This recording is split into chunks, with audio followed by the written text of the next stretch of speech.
What is going on, everyone? Let's try this again. This is take two if you're watching this on the Broads Media live stream. How does this sound audio-wise to the people listening? Because apparently I went on a nice 8-minute rant to start the previous show about 12 minutes ago, and it was an absolute disaster for some reason with my microphone. So before we do this, I am going to check with the chat. It seems like Joe believes that it sounds good. I'm waiting to get confirmation from others. Tim, Nolan, Lord Gucci says perfect. Okay, it seems like we're ready to just rock and roll into things here. I don't know what the hell happened, but hello, welcome on in to Sports Talk with Broads. The Sixers just had a crazy first half against the Pacers. You knew that they were going to make you sweat because that's what occurs. They get outscored in the third quarter 40-25, and it takes a flagrant foul by DeAndre Jordan for you to even put yourself in a position to get the big fella back out there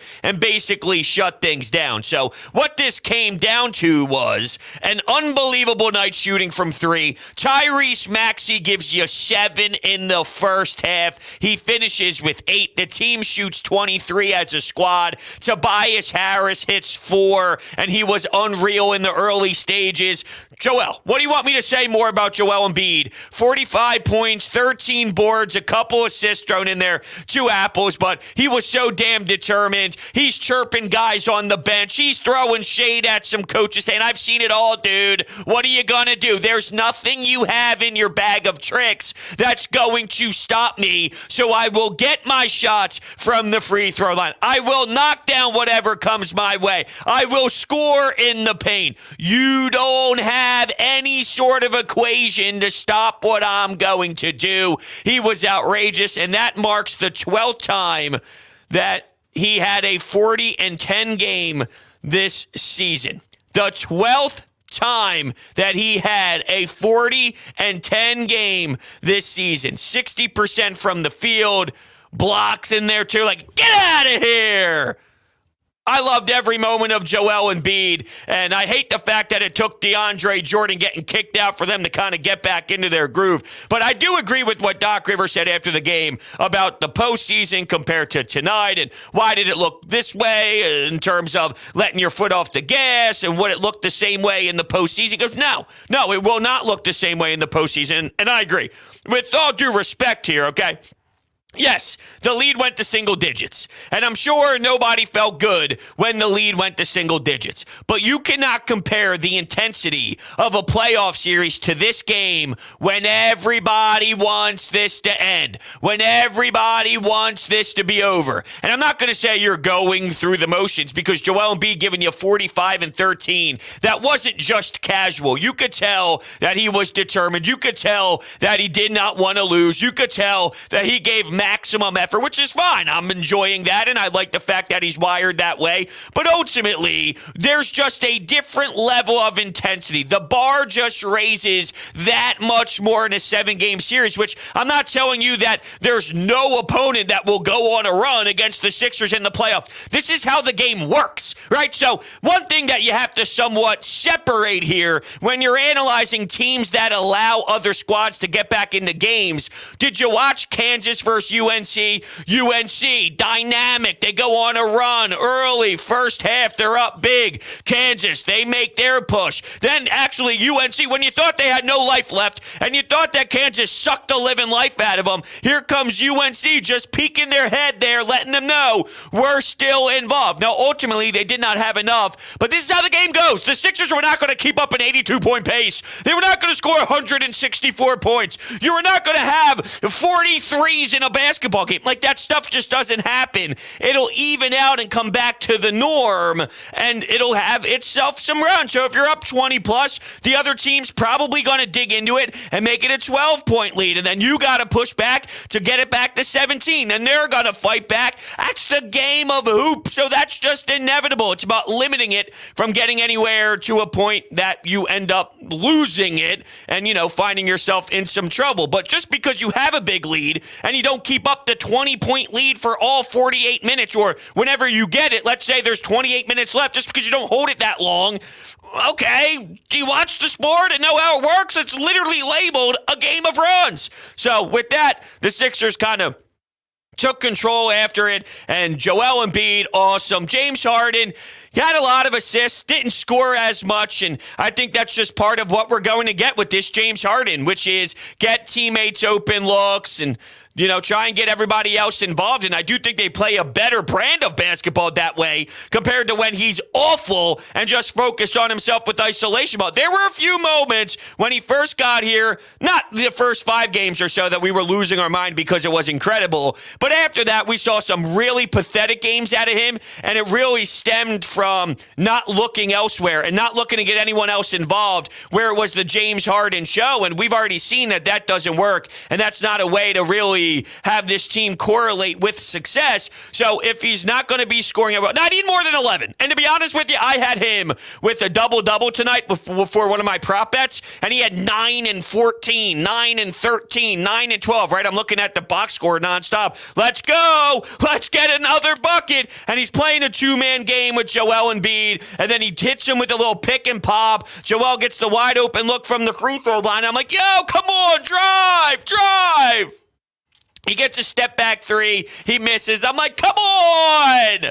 I'm freaking out. I also had Joel Embiid's over 12.5 boards. He finished with 13. So it was a nice double cash. And as soon as I saw the lane for that late bucket with about a couple minutes left in the fourth, and he was stuck at 9 points for quite some time, always deferring and looking around the perimeter for somebody else. And when Joel's hot, like when these guys are hot and having big nights, I want my players to try and feed them. Joel, do your thing. Maxey, do your thing. Take your shots. Get your looks because it's your night. So I have no problem with that in theory. But when I got financial things to worry about here and I got my bank account on the line, how about we get a nice open lane to the rack? And you did finally get that out of James Harden, and that was obviously huge for sure. But you look at that first half, Maxey had 7 threes. He shot 7 of 9. You look at that 7 threes, crazy. 21 points. Tobias 4 threes. Niang a couple.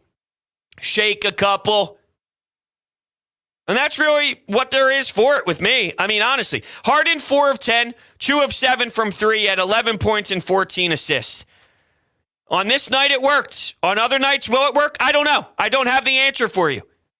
I don't know what we're going to get scoring-wise. I feel I know what we're getting assist-wise out of James Harden. And if you look at his box scores and you look at what he's been providing for you as of late. Oh, I typed in James Harden scores. Let's go with James Harden stats. Here's your assist numbers. 14, 10, 13, 7, 9, 9. When he plays that good brand of basketball, you're flirting with the double digits consistently. Now, that game against the Pistons, he shot 4 of 15, 2 of 9. We've seen some spurts that are disappointing for sure. But all around, I'm looking at a team right now that is a good basketball team that's at the top of the Eastern Conference, and I'm kind of just sick of these last few games, to be honest with you. That's just how I feel. I want more. I want the bright lights. I want the big stage. I'm watching March Madness, the Final Four. I want it to get to the point where the games don't even feel like a game anymore. And I tried describing this to my fiance when we were watching Villanova and we were watching Kansas and we were watching Duke UNC. When the games get to that level of big and when it's that nationally televised, and, that's a different level than just the first round of the NBA playoffs, even though it's a start. And I don't know if the NBA does really relate to what I'm about to say about college, or maybe this is the point that's irrelevant. But whenever the game gets so massive, it almost feels like it's not even a basketball. The game is so big. It's like the Super Bowl for me, and I don't even know how to explain it, so maybe I'm an idiot. But when I watch the Super Bowl, knowing that it is the biggest game and it's so massive, it doesn't even feel like a game of football. Everything surrounding it makes the moment so large that I'm not even really registering it as a real football game because of the added pressure. When I watch the final game of March Madness, and it's the national championship, it doesn't even feel like a game of basketball. You got the stage risen up a little bit. You got 70,000 people watching. You got the 1 hour pregame show. All of it. It's like is this even a basketball game anymore? But when that happens and you get to the bigger stages, though, obviously the adrenaline rush gets going, the heart starts pumping. I don't know if anybody else had heart problems watching this game against the Pacers, but even if they were to blow it, I was relaxed and I had my dog jump up on my face, licking my face, scratching at me, going nuts, running around with the toys going crazy. I was more focused on, well, what are we doing over here? You know what I'm saying? It's like, get me to the damn finish line. So it's cool that they were able to explode the way that they were offensively, but that's really what I have for you against the Indiana Pacers tonight. And I guess one thing that has stood out to me as of late, when you saw them tie the record for the threes the other night, and now here they are doing this, are they hitting stride at the right time? Is there something to be said about James Harden being here, James Harden being more of a floor general and looking for his teammates, that you're seeing these guys explode? Now, it's a make-or-miss league, but it's just the fact that they're getting these looks, and you see what happens when they actually do put the ball through the hoop. You could get the same looks on a Tuesday and miss them all. You could get the same looks on a Thursday and make them all. But if you're getting these looks, is there something to be said about this team being able to execute at a high clip? Not to the point where they're breaking franchise records every single time they play. Is there something to it, though, that there's more in this three-point shooting than we are giving them credit for as a whole? Now, let me go back to that Sixers-Pistons game.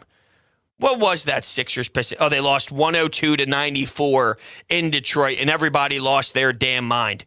Matisse Thybulle played 32 minutes. He had 4 points. And by the way, how ironic is it that the one night where everyone can score, Matisse Thybulle is the guy that can't even make a layup on a fast break with nobody even close to him? It just reeks of disappointment in his offensive production. While Maxey is so damn absurd, how is this happening? There was a time this year where I thought it would even out. The 30%, the 40%, is that really who he is? Is he closer to 36? There's 82 games. It'll probably find the average at some point, and it's just too much too quickly. Maybe not. Maybe not. And to look at where exactly Tyrese Maxey is now shooting the rock, he is from three this season, 41.7%. That is absolutely outstanding.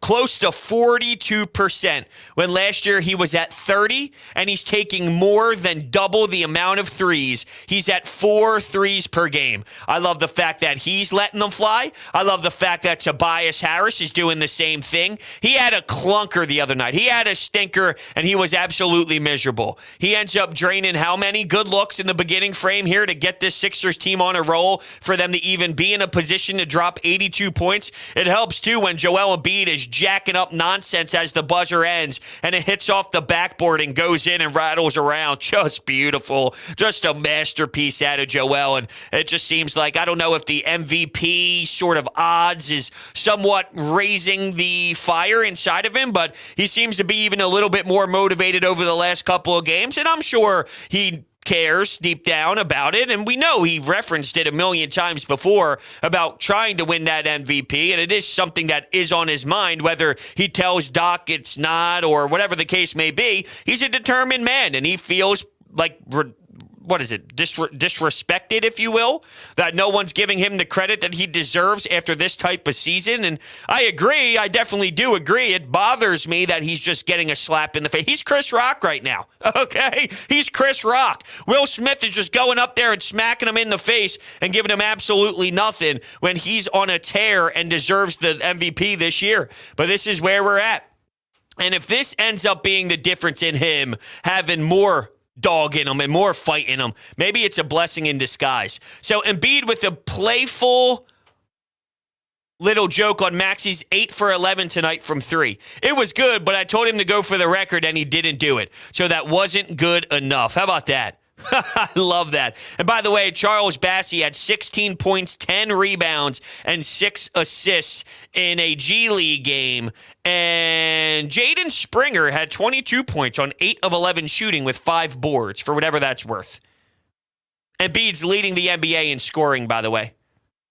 Just to let you know that a center is leading the league in scoring, and he's at the tippy top. I just don't want anyone to lose sight of that. With that, we are going to open up the phone lines at 856-442-9805. 856-442-9805. If you want to hop in, I would love to talk to you about tonight's game, about Joel Embiid, about Tyrese Maxey, and how you're feeling as this team is rolling, getting themselves ready for the NBA playoffs. We have Jokic, the GOAT, who is in the chat that says, you don't think those advanced stats mean anything? I think Jokic is a fantastic player. I think Joel Embiid deserves the MVP this year. That doesn't mean Jokic didn't have a bad year. That doesn't mean Jokic isn't the number 2 in my eyes. It doesn't mean Jokic is some bum. But if we are analyzing this year specifically, do I value the Raptor over what I'm witnessing with my eyeballs and Joel Embiid? No, I do not think that Raptor should ever, in a billion years, describe who the MVP of the league is. No, because that's leaving out a lot of other variables in this game. That numbers are a useful tool. You cannot use numbers as the Bible to make every single decision. There's a flaw in just looking at numbers. Imagine if you just looked at a box score and think that that tells the entire story of a game. Have you ever looked at a box score and go, well, it didn't really feel that way, right? It's the same thing. Numbers can lie. Numbers can tell a different story than what actually happened when you study a player or study a team. There's things inside the numbers that you can describe and you can utilize to your advantage when making certain decisions. But if that's the only thing you use, then you're leaving out a part of the equation as well. So no, I don't feel that the only thing you should do is look at Raptor and advanced stats and then pick your MVP, because you're leaving out players that deserve to be higher up, which is obviously Joel Embiid at this point. Let's go to the phones and bring in Nolan in Hilltown, PA. Yo, Nolan. Yo, bros, how are you? I'm doing well, man. How are you? I'm feeling pretty good. Great to see this Sixers team continuing to make it rain threes, just like in that Charlotte game earlier. I think it was last week. Yeah, great to see this team continuing to fire on all cylinders. And Tyrese Maxey with 8 3-pointers tonight. I mean, that had me on my feet. But the one thing that really had me on my feet, first of all, was that Joel Embiid buzzer beater to close out the first quarter. My jaw dropped to the floor, and I was like, what? Are you kidding me right now? This guy is amazing. That's when you know it's going to be your night, to be honest with you. When you see one of those shots go in, not that we need that for Joel Embiid to be buzzing, but when Joel has these dominant performances, and it's not just Joel, it's any NBA player. If you look at Kevin Durant dropping 50, if you look at Kyrie Irving dropping 50, if you look at Steph when he explodes and scores a ton of points, you could probably go through and see one that's just ridiculous and mind-blowing, and it just somewhat helps describe, oh, okay, it's one of those. And we get a lot of those, honestly, with Joel, but it does feel as of late it's picked up a bit. Like there's something to be said about maybe I can use like a mean mug when like something he's got like a mean mug to his face, and I think he's kind of wired right now in a way that I would love for him to be wired heading into the postseason. Yeah, that is an excellent point, bro. I think Joel Embiid is definitely going to be wired, as well as James Harden will be for the postseason. And I was watching, and I can't get over this one clip on the postgame show when former Sixers player Justin Anderson, now on the Pacers, was interrupting Embiid on his postgame interview with Kate Scott, and he said, "Give the guy the damn MVP." Yeah, that just tells you how much praise he gets. Yeah, Justin Anderson. Thanks, Noah. Justin Anderson. I can't believe this guy's somehow still grinding. Now, obviously, I had some audio issues when we first started the show. I need to know from you out there listening in the chat, is the phone call volume okay? Because something happened with my soundboard that really screwed up our first attempt, and that was our first caller taking it. So I need to know from you listening out there, how was the audio of Nolan when I do bring in callers, because I had to obviously play around with some things there, and I don't know what the hell is going on. So when this show is over, we'll be doing some sort of maneuvering through my settings. Something happened. I don't change it very often, but okay, it does sound like the chat is saying everything sounds good, and that's what matters most. But yeah, I don't know. I'm just curious out there. I want to get a pulse of everyone who's listening into the show on where you are at. When you're watching these backstretch of the games, are you there? Are you in a mode where it's like, I just don't care anymore, and I feel I know where we're at. I see what we are, and you have your questions, right? What is James Harden going to be? Is Tobias Harris going to be reliable like we've seen over the last few games? Is Tyrese Maxey going to show you that speed of burst? What is the bench? Is the bench going to score for you, or will it be problematic? Is DeAndre Jordan going to be an absolute bum and be minus what feels like minus 25 in a 1 minute span? Because that's how disappointing he is out there, and he's going to be the choice of Doc Rivers. And I was listening to the Mike Missinelli show today, and I caught Tyrone mention the fact that he's hearing that, hey, if things go sour this year in the postseason, that wish that everyone wants, which is Doc Rivers out of town, it could be up there. It could be something that's real. It could be real that Doc Rivers is no longer going to be a Philadelphia 76ers head coach if they do fall flat on their face. And we'll see what ends up happening. Context matters. What went wrong? Did the players blow? Was it rotations that killed you? How did it result in the piss poor loss of not getting out of a first or second round in this hypothetical that really happened, to tell the full story? So obviously I need to see it play out before I automatically claim that that is definitely how I feel or what I feel is the right thing.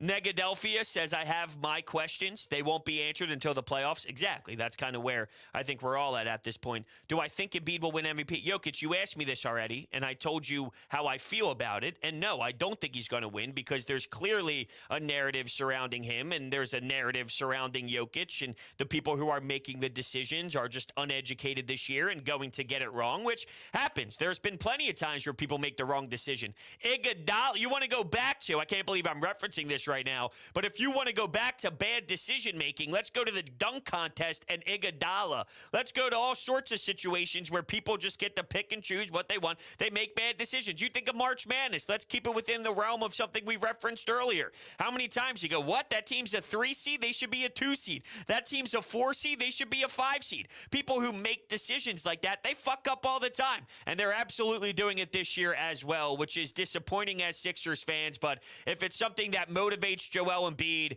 to bring us home hardware in the playoffs, that's what matters more to me anyway. So maybe this is a blessing for disguise for us Sixers fans, that he's getting spit in the face right now by the NBA world and then the NBA people who choose this award.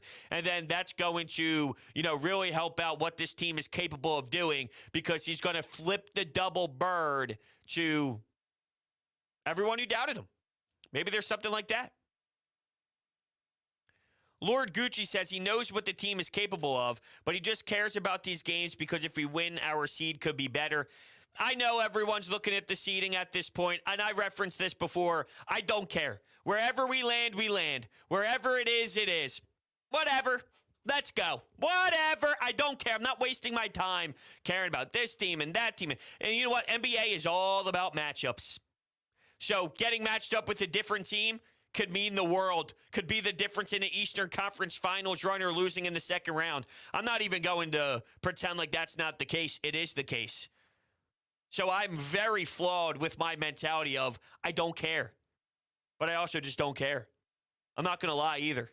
It's not something that I waste my energy about. Well, if this team loses their amount of games and this team and this schedule and they have these teams to play and the Sixers have these teams and if they win X amount, What time do they play when the playoffs start? I'm not doing too much dissection. I don't have the time in my day. I don't have the effort to do it. I don't have the passion to care. Sign me up for that first round playoff series and let's go. Let's go. What do I think of Harden, Tobias, and Matisse? Well, I think Matisse is going to suck offensively, and he is bad. Bad isn't even the word to describe how atrocious Matisse Thybulle is. If your other players step up, though, then maybe you can work around his deficiencies and his problems, and you'll be okay. He does bring a layer to this team defensively, and as we saw throughout this game against Indiana and many other opponents, that the Sixers stink on the defensive side of the basketball. So there is an area to the game that he does have value in that nobody else really, I mean, don't get me wrong, Joel Embiid, yes, but there's a difference between a perimeter Matisse Thybulle and a Joel Embiid. Not that Joel Embiid can't play out by the perimeter or can't do more than just protect the paint, because he can do a lot of different things, and that's another reason why he should have an up with the MVP race, because of his lethal defense and amazing defense and incredible defense that he provides. But the problem is, Matisse Thybulle is one of the worst offensive players I've seen in the league. He's basically another Ben Simmons. If you're going to despise Ben Simmons for everything he sucked at and then not really look at his defense as anything that would help your team, then you can't just look at Matisse Thybulle with a different set of eyeballs and be biased because you like Matisse Thybulle's dimples and his smile. No, he's bad. The difference is he's not a point guard. He's not running your offense in a half-court set. But let's see how teams react to the spacing on the floor, or should I say, the lack thereof. And then Joel Embiid has the ball in the post, and you can bring help defense over because, oh, Matisse Thybulle's wide open? That's fine. And maybe there's someone else who can help them pay. And it depends. If it's a catch-and-shoot situation, you know for damn sure it won't be James Harden, because James Harden, you want to talk about Matisse Thybulle being one of the poorest offensive players I've ever seen. When it comes to catch-and-shoot, James Harden just doesn't know how to do it. And when the ball swings the way it does at times with this team, it's definitely disappointing. He puts it on the floor, things get reset, he does his step back, he comes up shy, and I was trying to bring this stat up before we had all the audio issues on the first attempt, and holy hell, I went back and listened to that, and I am sorry for anyone who was in this chat room for the first 8 minutes, because it made my ears bleed. I know what you're thinking, bro. Your voice makes my eyes bleed or my ears bleed no matter what. Somehow my voice is so insane that it makes people's eyes bleed. I don't know, apparently. But no, I know what you're thinking. You know, my ears bleed every time you talk anyway. Yeah, maybe. Now multiply that by 10,000, and that's basically what the issues were. But anyway, James Harden, not including tonight. Since March 7th, 5 of 15, 3 of 17, 5 of 19, 6 for 11, 5 for 12, 6 for 14, 2 for 11, 4 of 15, 4 of 13. And that ended up, I skipped over a few, but not counting tonight, from March 7th to the game before this one, that's 36.2% from the field. Woof. He is helping this team, though, in other ways. And so is Maxey. He's doing more than just scoring. And maybe it just meshes. Maybe the cohesiveness works, whether Harden's scoring 28 or not. Now, 11 is just too small. I'm sorry. I can't get behind an 11-point performance out of James Harden and think that that's something that you can really live with full time. But at the same point, you get 45 out of Joel, and he carries the load. Now, what's crazy is you had all those threes. Maxey 7 in the first half. Tobias is in the first half. You had all these guys make so many damn unbelievable shots, right? And somehow Joel Embiid, to that point, still found a way to grind through 27 first half points. What's crazy, too, is it's not as if he had to rely on all the free throws. He shot 7 of 10 from the line, something around there. It wasn't a 20 free throw attempt night. It wasn't 18 times. At one point, I looked at the free throw numbers, and when he's barely even there, he barely even got there at all. How about that? Barely even touched the free throw line. So where's this narrative that he only scores? That's the only way he gets his numbers, is from the line, which is an embarrassing take anyway, to think that that's something bad. And I'll always go back to, no one has an issue with fouling big guys when they can't make it. When they can make it, it's somehow lesser of the player, when traditionally big men can't shoot at that free throw line. So, Shaq, Dwight Howard, all these guys, send him to the line. Ben Simmons, send him to the line. No one has a problem with free throws and the way that the game is utilizing free throws when they can't make them. But when they can make them, all of a sudden, it's a knock on the player. Please, stop it. You should be praising Embiid for what he does at the line. That's silly. Let's go to Ethan, who called into the Anytime Hotline. What's going on, bros? What is going on right now? This is a mess. I apologize. We're having a crazy day here with audio and hold on. Here we go. All right, let's go to the phones. Hello. Good evening. You're on Broach Media. Hello. You have to speak. You're on the air. Okay.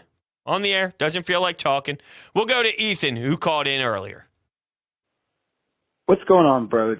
It's Ethan calling from Wayne. Good Sixers win tonight.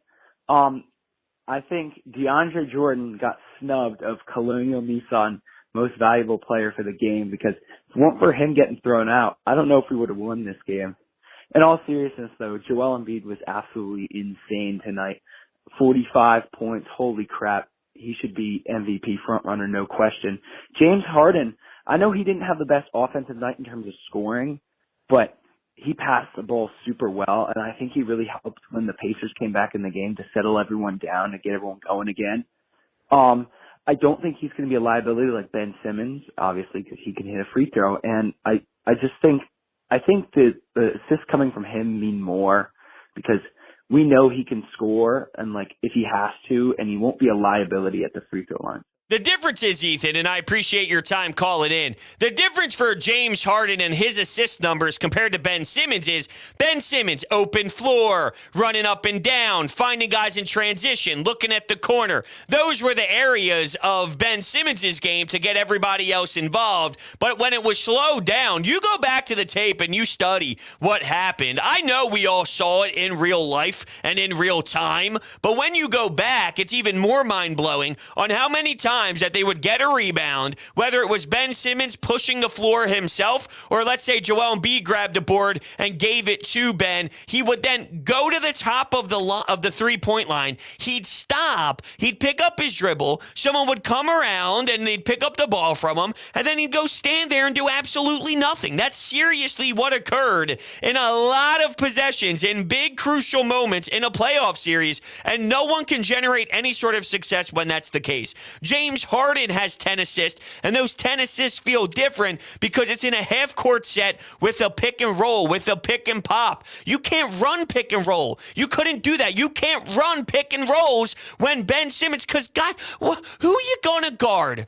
Do you ever have to actually think about Ben Simmons off of a pick shooting a basketball? Absolutely not. You back away because he's not going to take a 15-footer. He's not going to take a 10-footer. He's not going to take a 12-footer. He's not going to take an 8-footer. He's not going to take a 6-footer. He's not going to take a 4-footer. He's not going to take a 2-footer. He's not going to take a 1-footer. He's not going to take any footer. He's not going to shoot a basketball. So no one in their right mind would pursue him in a defensive role. So therefore, the pick and roll, it doesn't even make sense. You can't do it. And in what universe in the NBA can you not get away with running the most basic play that's realistically just what you do? It's like set a screen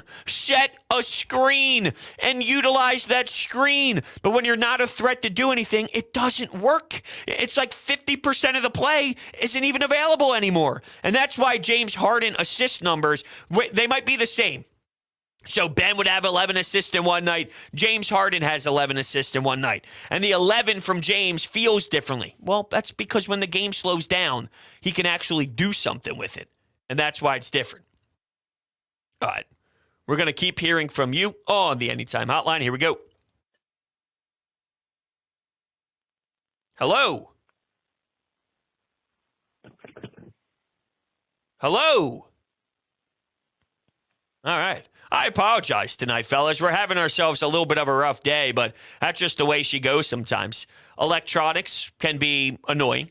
Electronics can be frustrating to work with, and I'm going to have myself a night after the show is over to kind of break things down and figure out what the hell is going wrong. Illuminati says the fact that the Pacers got back within points of coming back down from 27 is a joke. I mean, I don't like it. Don't get me wrong. It's not something that I'm satisfied with seeing, but I'm not going to tell you that Nah, I'm going to lose sleep over it.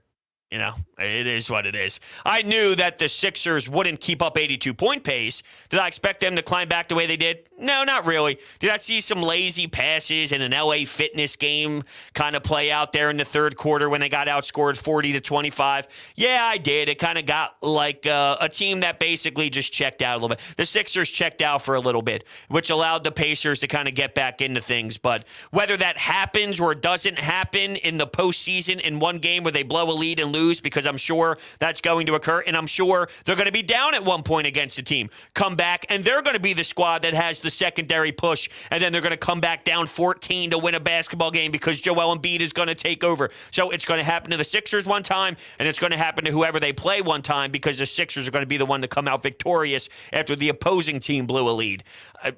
This game against the Pacers, I just don't have that many emotional stock into it as a whole.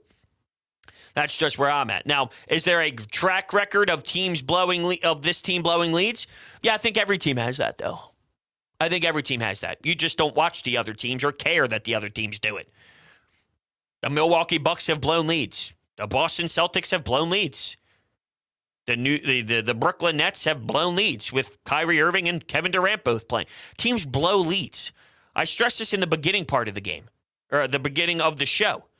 This game is literally called a game of runs.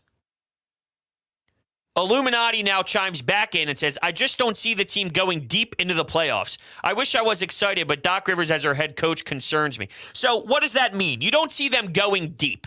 What does that mean? You see them as a second-round exit team again? Who do you see them facing off against that they have no chance of playing against and no chance of competing with? Like, there's a team out there that you feel that the Sixers can't hang with at all to the point where there's a 0% chance of getting out of the second round? I don't know if I feel that that's the case. I'm not telling you it's an automatic they win. But if they were to see the Boston Celtics in the second, you're saying that it's impossible for the Celtics and the Sixers to play in a series, and you don't think the Sixers can play with the Celtics? I think they could play with the Celtics. You don't think that they could play with the Bucks? I think they could play with the Bucks. I'm not saying that they're absolutely winning that series. It's a lock. But to say that I can't see them winning a 7-game series against the Celtics or the Heat or the Bucks or any of these teams, of course I can. Of course I can. I can see them losing too. But I think all these guys pick out of a damn hat. It's a crapshoot. That's what it is. There's no Golden State Warriors of their prime. There's no Phoenix Suns in the Eastern Conference. Now, I think Milwaukee has the pedigree of doing it last year and going through the battles and going through the war to have more of an understanding on what it takes to get there. So I'll always give experience a little bit more of a head nod and a recognition of, okay, salute to you. I see it. But come on, man. That's crazy. I don't understand, Illuminati. So you're saying now the Sixers, since the process has started, you had no faith. That doesn't make any sense. Why?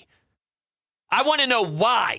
It feels to me that you're just saying it. Well, I don't feel good. But why? There were reasons to feel good about this team in the past. You didn't for some reason, and I don't know why. Like, this is how I always bring this up, okay? You could talk about what can hold a team back. I have no problem with that. I used to say in the past that Joel and Ben are just not ready to win a championship because 21-year-olds, 22-year-olds, they don't will your team to titles. 28, 29, 30, 31, 32. Those guys do. Right? Right. I talked about that for years. This year, I talk about the rebounding. I talk about the defense. I talk about the thin bench. You could point out reasons why you think this team might not be able to do it. As long as you then tell me the reasons why they can. Because for as many reasons as they can't, there are now reasons on why they can. And there were in the past with Jimmy Butler, with Joel and Ben. Now, they're not the same tier. Joel's not the same tier that he is now then. I think Jimmy was better then than he is now. a little bit banged up, can't shoot the ball from three, but they still had a good team surrounding their best players who were super young. They still had a good team. They were a quadruple doink away from getting to the Eastern Conference Finals. All these times, they're one game away. They were one game away from the Eastern Conference Finals in both of their last two series in the postseason. To say that there's no chance at all, or I never felt that there was any sort of opportunity whatsoever, as much as I'll point out the issues that stood out in the what might hold them back from success in years past. Even with that, they were one doink away and one game away. And realistically, the Sixers were 9,000 times better than those fraud Atlanta Hawks who blew. But the Sixers lost the game. The Hawks didn't win the game. The Sixers and Ben Simmons specifically lost the game. So that's where I just kind of lose it as a whole, and I don't understand. Now, it seems like, oh man, I don't get it. It seems like people are calling in and not getting fully through.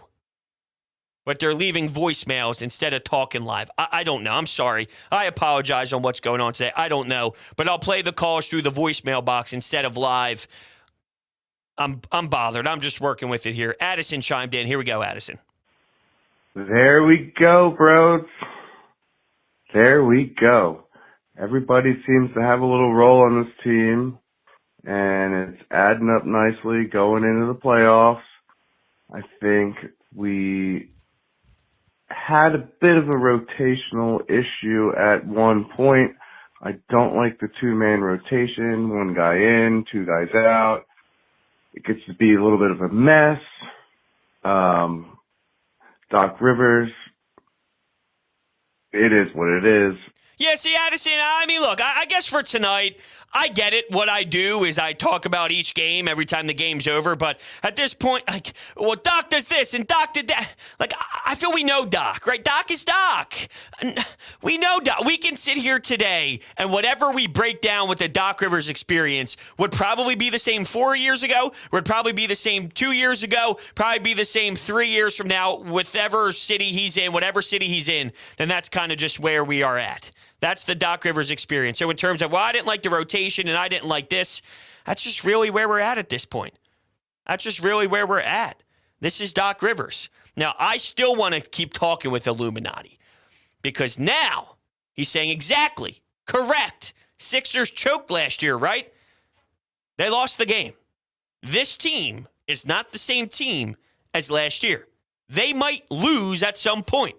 Last year, this year, 2 different years. Before last year, the Milwaukee Bucks and Giannis were not champions. Oh, they're not champions. Before the Phoenix Suns went to the NBA Finals, nobody saw the Phoenix Suns being this. So there's things to take away from last season to apply to the team now, but every year it's a new team. LeBron James and the Cleveland Cavaliers every single year was a different version of the Cleveland Cavaliers. The Golden State Warriors add Kevin Durant the year before. They were still impressive. Obviously, they're a different team with Kevin Durant. This team without Ben Simmons is a different team with James Harden. With that said, we know Daryl Morey still has to improve this roster. We know there's still moves to be made in the offseason to kind of maneuver through a little bit more, and so the bench won't be as thin next season. There's still things to work on. But every year, the team is a different brand. Every year, the team is a different identity, and you have different pieces in here. Maxey this year, Maxey last year. Maxey was a 30% from three shooter last year. This year, he's sniffing 42%. That's an entirely different guy. That's an entirely different player. It's not even close to the same category. You didn't have that option last year. You now have that option with the speed, with the burst, being a starter, playing all season long. So there's so many different variables where, yes, there's learning moments and learning curves and failures that I like to apply to players from the offseason to a new season after they lose in the playoffs. But you can't just say, well, they failed 1 year. Well, the Bucks used to fail. Then they won. So the Bucks failed, and the Bucks would lose, and the Bucks lost in the playoffs until they eventually won. At some point, these teams that win, they were losers until they won. You would have that logic to every team ever who ever won a championship. It's a very flawed way of thinking. Very flawed way of thinking. Okay. Andre in Vancouver. This call came through. Hello, Andre. Hey, bro, how you doing, man? I'm fired up a Oh, little man. bit. Fired up a little bit. I can see, man. I love it. I love it.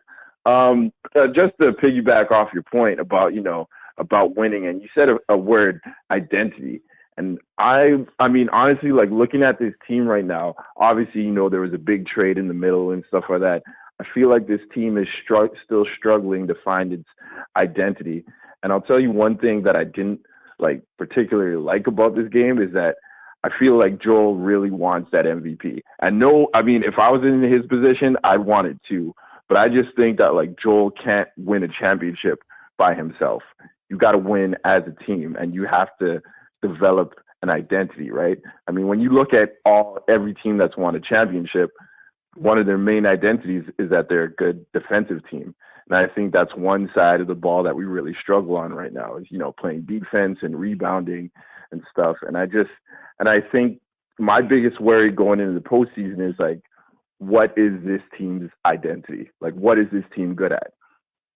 Well, I think this team obviously runs to Embiid. So let me ask you this. Is your fear that Embiid is so determined to want to prove everybody wrong that he takes himself out of the team game to focus on the fact that he got screwed over and didn't win the trophy for MVP? Is that a fear of yours?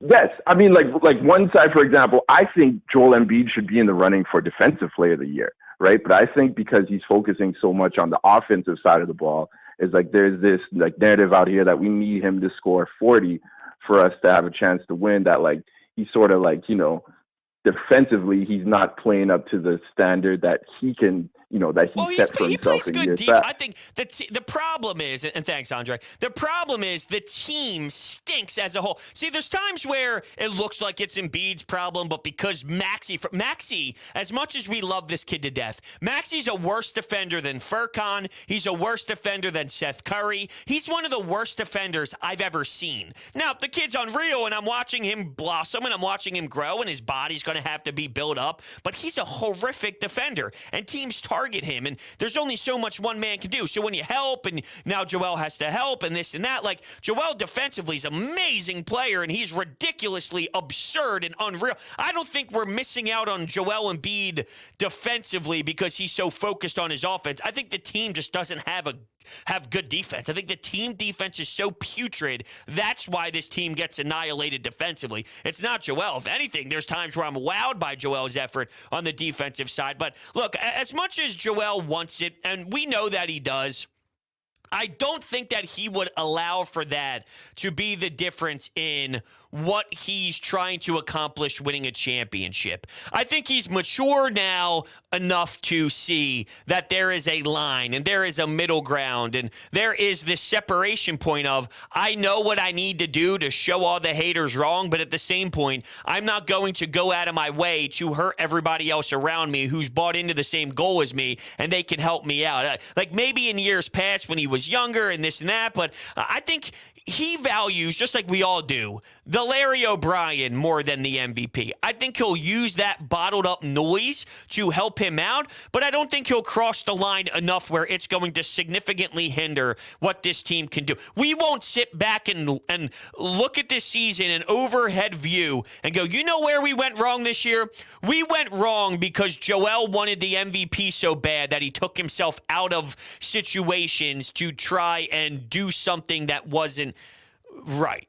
I just don't see that happening. Now, that's different than in the post, late game possession, two guys are on him and he tries to shoot over two defense. I don't think that he's thinking in his mind, I need the MVP, or not I need the MVP. At that point, it's basically over, but I need to show up every once in a while. I'm taking the shot. That's just what good players do late in games. So just because he misses a shot or takes an ill-advised shot, great players take ill-advised shots at times. Kobe Bryant, you don't think Kobe Bryant ever had ill-advised shots? Of course. He just had the shooter's mentality where he's going to take every shot possible. So we got to make sure that just because there might be a possession down the stretch that Embiid tries to do too much, I don't think he's trying to do too much with something on his mind other than I'm the best player in the league. And he needs that mentality anyway because that's what these best players in the league do. That's the mindset that they have. That's their approach every single night that they take the floor, regardless of getting snubbed of an MVP trophy or not. All right, let's go to Amadeo. Yo, Amadeo.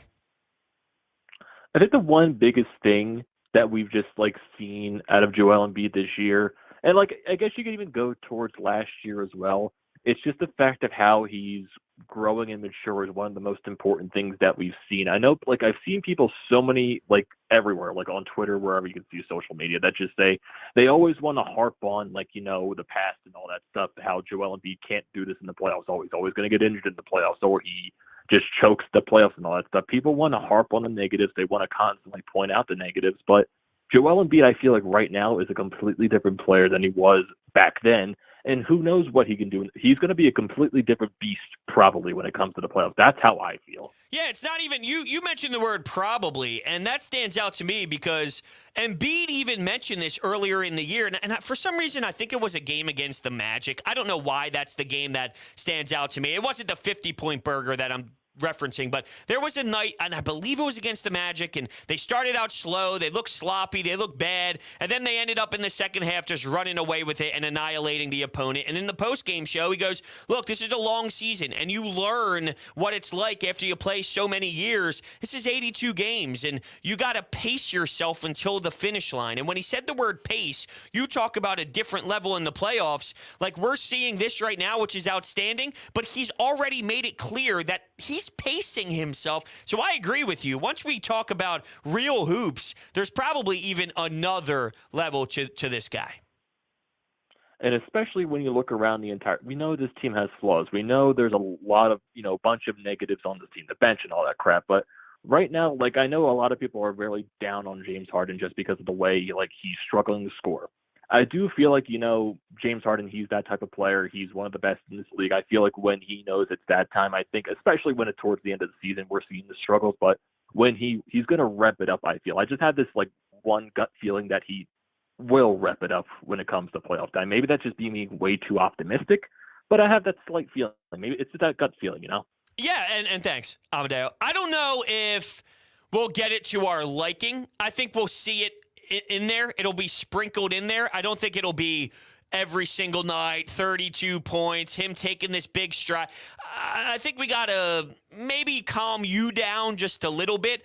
In a 7-game series, we might see a game of 37, a game of 36, right? Like, that could be sprinkled within a series. We'll probably sit more in that 25 and 13. I think we'll sit more in that 24 and 12. We're probably going to be more in that range, which, honestly, we might need to value what those 12 assists are to a Maxey, to a Shake Milton, to a Thybulle cutting. Like, those 12 points, and you think about how they get broken, or those 12 assists, I should say, and how that gets broken down into points being distributed to other players, that could be as beneficial as a 36-point night with 6 assists or so, or 7 assists or so, and it just gets everybody else involved where the spacing and the defense is now targeted to other players because Tobias in the corner is wide open, and he's already drilled 3 shots on the night or something along those lines. So with James Harden, my expectations heading into the games that matter is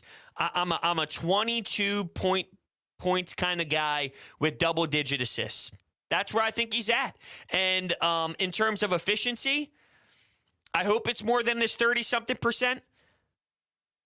I think this is I hope it's more than 30, 36, 37 in that range. I hope it's better than that. But I'm not going to go to an extent where I'm discussing a prime 3-4 years ago James Harden. I just feel that he's adapting to a new version of himself, an older version of himself, and playing with a guy like Joel Embiid, who is a back to the basket. Not only back to the basket, he's got so much in his bag, but he's playing with the Joel Embiid who is at an MVP rate. Look, there's a difference when he was playing on Houston and Robert Covington was his 5, and they were playing a big space-out game, or with Clint Capella, and his job was to just drive the lane and then throw up a floater, and not a real floater, a lob, I should say, for an alley-oop. But you could tell that when it's about push to the basket, when it's about pace, when it's about a crossover and driving, James Harden doesn't have that same pop in his body. Now, that could just be a 1-year hamstring issue, or it could be a long-term thing, and it's more just this is where his body's at in his career. But I'm not going to go to the point where I think he's going to be a reliable 3-4 year ago version of James Harden. This is probably more the reality, but they're still a tier above what he's giving us, if that makes sense. So somewhere in between 11 points, 11 points and 14 assists, and the 30-plus point performances by James Harden. He's somewhere in between that. It's just, is it consistent or is it up and down? Is he giving you those nights like he did against the Pistons and he's 3 of 14, he's 3 of 17, he's 3 of 16? Are we getting those? And then that's followed by a good night, followed by a bad night, followed by a good night? Or are we just going to get a consistent, solid game? Are we going to get consistent 20 and 11? Where you know what you're getting, a consistent 20 and 11 compared to trash, good, trash, good, good, trash, good. What are we getting? All right, let's take another phone call. Hello, you're on the air. Yo, what's up, Broads? Mason from Lansdale. Hey, Mason. I just want to talk about Pete talk, because honestly, if I was to talk about this game, it's going to be the same stuff. I mean, the ball movement was great. He exploded for like 80-plus points. It is what it is. We won. Good game all around to close out. But, I mean, moving forward, I really don't see how people can give Jokic the MVP, especially with a night like this. I mean, I do see it, but at the same time, I don't, mainly because, I mean, obviously, we're Sixers fans, so we watch him night in, night out. I mean, you can talk about Joel Embiid, you know, the team with him is 43 and 22. He's the reason they win. I mean, the first half of the year, coming off of Christmas, he had insane numbers, and it was a runaway. And even the Nuggets and the Sixers playing, like, in that game, if you come out of that game saying that Jokic is better, I think that you're blind. Yeah, Embiid waxed him. Like, Embiid actually tore his pants down in that game and pantsed him. That's how much better Joel Embiid was in that effort. And I'm right there with you. I mean, to me, it was Joel Embiid's to lose about a month ago or so, and that's what I kept claiming. Everyone was like, bro, do you think he's going to win? You think he's going to win? And I said, as long as he keeps up this style of play until the regular season is over, I don't know how someone surpasses him, because he already set the bar so high, and then somehow, some way, it kind of got to this point, which is kind of just ridiculous in my opinion. And the NBA should be embarrassed if this is how it plays out. But like I mentioned earlier, sometimes they make bad decisions, and we've seen it in the dunk contest with Iguodala. I mean, we've seen this happen before, and they're about to do it again. Yeah, most definitely. I completely agree. And for, like, the team, the Sixers right now, and just, like, try and calm people down about everything, you know, when we got James Harden, it wasn't like, all right, this team's going to win the chip. We're going to the finals and win it all. It wasn't like that. It's like, we have a way, way, way, way, way better chance to win than with Ben Simmons. And if people really want to get particular with seeding, where we are right now is the 4 seed. We'd be playing the Raptors. And if you really want to shoot for 2 or 1, you'd probably be playing a harder team than the Raptors or the Bulls, which are sitting at 5 and 6. So, I mean, I think this team can make a deep playoff run. I think we're definitely in better shape, and just keep on trucking forward, man, because I think this is a real shot this year. Yeah, I agree, Mace. Thanks, man. In terms of where I think they can go, you get me to the Eastern Conference Final. You get over that second round hump, and it's a success. You get over that second round exit that we've been constantly getting stuck in, and I value that as a really good spot to be in to build off of for next year. We have to figure out the James Harden situation and some other pieces. I think this offseason is going to be massive for the Sixers. It's going to be a big deal. Now, I went to my DraftKings Sportsbook app, and I looked up the awards. Jokic is minus 320 at this point. It's a lock. I mean, at that point, I really do believe it's a lock. There's not that many games left. Embiid is plus 220. Giannis is plus 600. Devin Booker is plus 7,500. So really, you see minus 320. Vegas is telling you something. They have their eyes set on that. And yeah, I mean, in terms of the matchups, give me any of these 4 teams and let's rock. Give me any of these 4 teams and let's have added after that first round, and I'm ready to go. I got my boxing gloves on, and I'm ready to compete with any team out there. But for me, it's not just about winning a championship this year. Obviously, that's my goal. But as Mason just brought up, when you made the deal, It was about, are you in a better position? I like to use the 1 to 10 scale always as my example. If with Ben Simmons and this team, and keep in mind, Ben Simmons wasn't even playing, but when Ben Simmons is playing, the team is a 7. And we can even say without him playing, because realistically, he was never going to show his face and put a jersey on and put a uniform on. So let's say they were a 7 without Ben Simmons and where they were prior to the trade. And you make the trade, and now you're at an 8. You're better. You're better. Daryl Morey made the team better and got a James Harden when other people wanted Halliburton, Buddy Hield. You see what that's it? You see what that is? You see what that's all about? Did you see what Sacramento was like? Do you see what the Indiana Pacers are? You want Tyrese Halliburton? You want Buddy Hield? Give me this version of James Harden over those guys any day of the week. All right, please. It's time to go win a title. You're in a better chance to do it now with James Harden. That's what the trade was all about. Get rid of a fraud, get rid of a loser, get rid of a liar, and now let's go. And you put yourself in a better position. But there were still moves to be made after it was done. But you're now at an 8. The question is, what does Daryl Morey do to get you to a 9, to get you to a 10 in the offseason? But that's for another day. You could still win with an 8. If your superstars take you to a 9. If your superstars take you one step higher because you're getting 38 points, you're getting 39 points and 14 rebounds by the big fella, because Joel Embiid's taking you to the promised land. You have your players overstep and really put the entire team on your back. Now you can even improve just by your players, really elevating themselves, and that's what superstar talents do when the lights are bright. All right, we'll take another call here. Hello, good afternoon, or good night, I should say, or good evening. You're on the air. Hey, good evening, Broads. What's up? How are you doing? I'm doing good, man. Well, so... By the way, you're a frequent caller. I want to save your number. So is your name Jimmy? Yeah, it's Jimmy. Okay, I just want to make sure I save you to the contact list so I could, reference you when you call in. So what's up, Jimmy?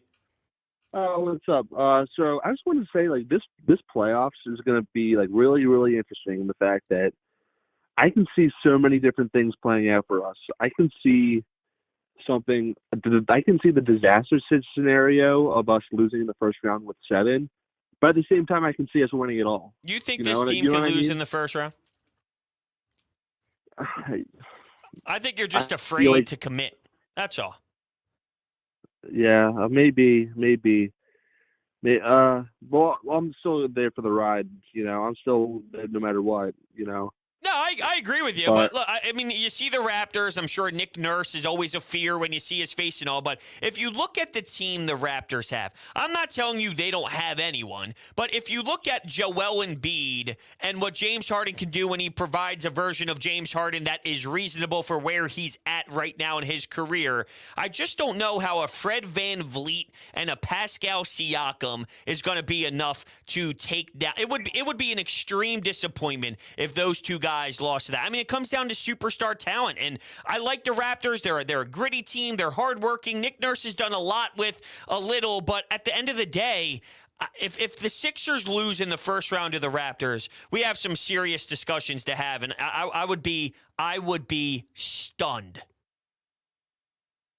Yeah, I would too. And one thing I want to mention that I don't think anyone's really been talking about, everyone's talking about Embiid, Doc, the usual. Can we just talk about what Tyrese Maxey did? I think that was not normal what he did. The fact that he's improved so much. I mean, I thought he was going to be good. I thought he had talent. I didn't think he would have been this good this quickly. That shocked me, and I'm just so happy. Yeah, this isn't even normal. Thanks, Jamie. This isn't even normal. This jump is massive. This jump doesn't make sense to the point where I just feel it's impossible to keep this rate up, right? It's impossible for that 12% jump from 3 to be real. I'm not expecting 12% jumps every season to the point where he's shooting 54% next year from deep. He's shooting 66% the year after. He's shooting 88% the year after. He's shooting 100%, and he's taking 10 threes a game the year after that. Obviously, at some point, it's going to, it is what it is, but what? I'm there. It's almost hard to describe because it doesn't even make sense. There's no legitimacy to how does this happen? Of course there's legitimacy to it. That's a stupid thing to say. He worked his ass off in the gym. He actually worked on his craft, unlike Ben Simmons. You see the difference. There's obviously legitimacy. But it doesn't make sense. I'm here for it, though.